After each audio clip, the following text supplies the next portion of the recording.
আসসালামু আলাইকুম। স্টাডি পয়েন্টে সবাইকে স্বাগত। আশা করি সবাই ভালো আছেন। ষষ্ঠ শ্রেণী বন্ধুরা, তোমাদের জন্য তোমাদের ম্যাথ বইয়ের অনুশীলনী 2.1 এর 10 এবং 11 নং প্রশ্নটি আজকে সমাধান করব। প্রশ্ন দুটি তোমাদের জন্য অত্যন্ত গুরুত্বপূর্ণ। এটি তোমরা ভালোভাবে অনুসরণ করলে অবশ্যই তোমরা পরীক্ষায় ভালোভাবে সমাধান করতে পারবে। চলো আমরা অঙ্কটি সমাধান করি। দেখো, 10 নং প্রশ্নে বলা হয়েছে পিতা ও পুত্রের বয়সের অনুপাত 14:3। পিতার বয়স 56 বছর হলে পুত্রের বয়স কত? এখানে তোমাদের দুজনের বয়সের অনুপাত দেওয়া আছে এবং একজনের বয়স দেওয়া আছে। তাহলে এখানে আমাদের তাদের বয়সের যে সমষ্টি এটা এখানে দেওয়া নেই। তাহলে আমরা এখানে এটা অনেকভাবে সমাধান করতে পারি। আমরা ইচ্ছা করলে তাদের বয়সের সমষ্টি ধরে তারপরে বের করতে পারি, অথবা এটা অনুপাত আমাদের, এটা দেখো পিতার বয়স হচ্ছে 14 যার অনুপাত বয়স হচ্ছে 56:14, পুত্রের বয়স হচ্ছে 3, কিন্তু তার বয়স কত এটা আমাদের জানা নাই। এটা যদি আমরা একটি অজানা রাশি ক ধরে নেই তাহলে এটি একেবারে সহজে আমরা সমাধান করতে পারি। দেখো, আমরা লিখবো এখানে 10 দেওয়া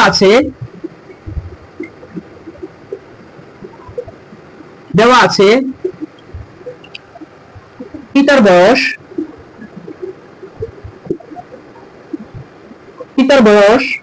56 বছর এবং পিতা ও পুত্রের বয়সের অনুপাত সমান 14:3। এবার যদি আমরা পুত্রের বয়স প্রশ্নে চেয়েছে, আমরা যদি ধরি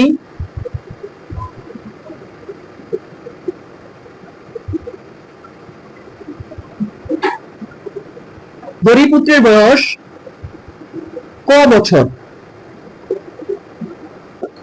তাহলে আমরা লিখতে পারি প্রশ্ন মতে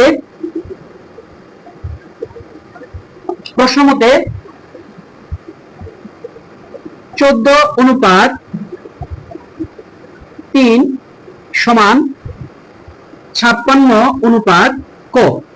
আমি কেন এটি লিখেছি? কারণ পিতার বয়সের অনুপাত 14 যার বয়স হচ্ছে 56, আর পুত্রের বয়সের অনুপাত হচ্ছে 3 যার বয়স আমরা এখানে ক ধরে নিয়েছি।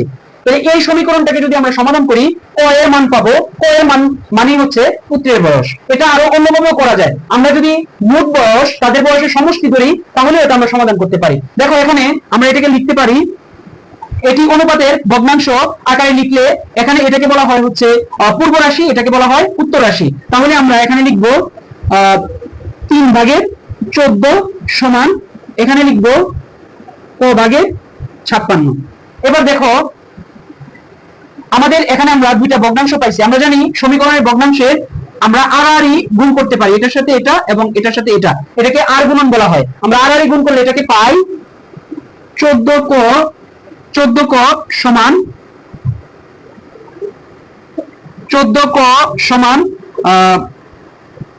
56 গুণ হচ্ছে 3। দেখো, আমরা আর গুণন করেছি, 14 সাথে ক গুণ করছি এবং হচ্ছে আমরা 56 সাথে 3 গুণ করেছি। এবার দেখো, আমাদের 14 এখানে গুণ আকারে আছে, 14 এখানে গুণ আকারে আছে, ওই পাশে গেলে ভাগ হয়ে যাবে। তাহলে আমরা ক সমান লিখতে পারি 56 গুণ 3 ভাগ হচ্ছে 14। এবার আমরা প্রথমে 14 দিয়ে 56কে ভাগ করব। 14 দিয়ে 56কে ভাগ প্রথমে যদি আমরা 14 দিয়ে 56কে ভাগ করি, সেই ভাগফলটা দেখো, 14কে আমরা 14 দিয়ে কাটতে পারি, 14 কে 14 দিয়ে 56কে ভাগ করলে দেখো আমরা ভাগফল পাই হচ্ছে 14 কে 14, 4 14 হচ্ছে 56। দেখো, আমরা খুবই সহজে পেয়ে গেছি 4 14 56। এবার হচ্ছে আমরা ক সমান লিখবো হচ্ছে 4 এর সাথে 3 গুণ করব, 3 4 12। দেখো, আমরা পেয়ে গেছি আমাদের কাঙ্ক্ষিত প্রশ্নের উত্তর। পুত্রের বয়স কত চেয়েছে, আমরা ক এর মান পেয়েছি 12। অতএব আমরা এখানে ধরে নিয়েছিলাম পুত্রের বয়স ক বছর, ক এর মান পেয়েছি 12 বছর। সুতরাং পুত্রের বয়স, অতএব আমরা লিখতে পারি পুত্রের বয়স 12 বছর। এই প্রশ্নটি আরো অনেক বড় করে অনেক ভাবে করা যায়। তোমরা আশা করি এভাবে করলে খুব সহজেই তোমরা এটি আয়ত্ত করতে পারবে। এবার আসো 11 নং প্রশ্নটি আমরা সমাধান করছি। দেখো, আমি 10 নং প্রশ্নটি রিমুভ করে দিচ্ছি। এখানে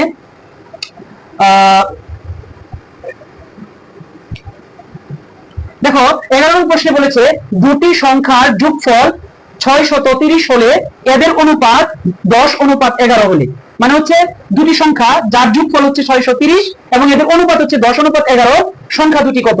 এটি একেবারেই একটি তোমার মনোযোগ সহকারে দিলে একেবারেই সহজ একটি অঙ্ক। আমরা যদি অনুপাত দুটি যোগ করি এবং হচ্ছে আলাদাভাবে আমরা প্রথম সংখ্যা এবং দ্বিতীয় সংখ্যা বের করি, তাহলে এটা সহজেই বের হবে। দেখো আমরা এখানে সমাধান করব। প্রথমে দেওয়া আছে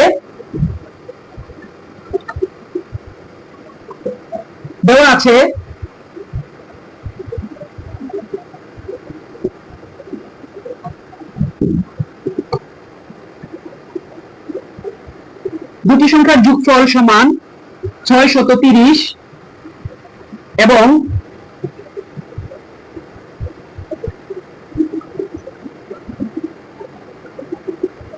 অনুপাত, এবং এদের অনুপাত সমান হচ্ছে 10:11। দেখো আমরা অনুপাত যদি এখন যোগ করি, এখানে লিখি অতএব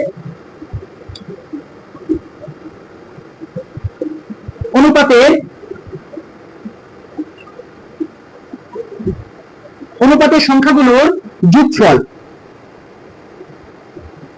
যোগফল সমান 10+11। দেখো আমি এখানে লিখেছি অনুপাতের সংখ্যাগুলোর যোগফল 10×11, তাহলে এখানে আমাদের যোগফল দ্বারা হচ্ছে 21। এবার আমরা প্রথম সংখ্যা বের করব, দ্বিতীয় সংখ্যা বের করব। প্রথম সংখ্যার অনুপাত 10 এবং দ্বিতীয় সংখ্যার অনুপাত হচ্ছে 11। লিখবো হচ্ছে অতএব প্রথম সংখ্যাটি সমান, দেখো দুটি সংখ্যার যোগফল হচ্ছে 630, তার মানে হচ্ছে 630 এর অনুপাতের যোগফল হচ্ছে 21 ভাগের আমাদের এই 10 প্রথম সংখ্যা 10 বের করব। দেখো আমাদের এখানে এটা যদি 10 হয় তাহলে 21 দিয়ে আমরা 630 কে ভাগ করতে পারি। 3×21 63 আর এখানে একটা শূন্য দিলে 30 হয়। তাহলে আমরা লিখতে পারি এখানে 30 এর সাথে এখানে যদি আমরা 10 গুণ করি তাহলে আমরা পেয়ে যাব 300। 3 একে 3 আর 2 শূন্য যোগ করে দিলে আমরা পেয়ে যাব কত? 300। এবার দেখো 21 দিয়ে আমরা এটা ভাগ করে পেয়েছি 30, প্রথম সংখ্যাটি আমরা 300 পেয়ে গেছি। এবার দ্বিতীয় সংখ্যা বের করব।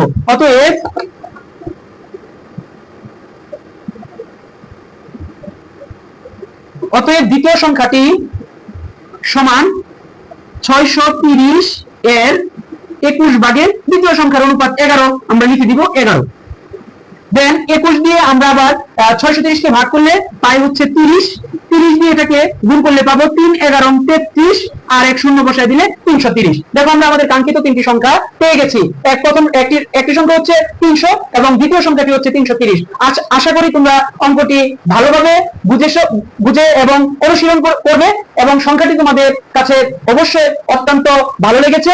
পরবর্তী ভিডিও দেখার জন্য তোমাদেরকে আমন্ত্রণ জানিয়ে আজকের মতো এখানেই শেষ করছি। আল্লাহ হাফেজ।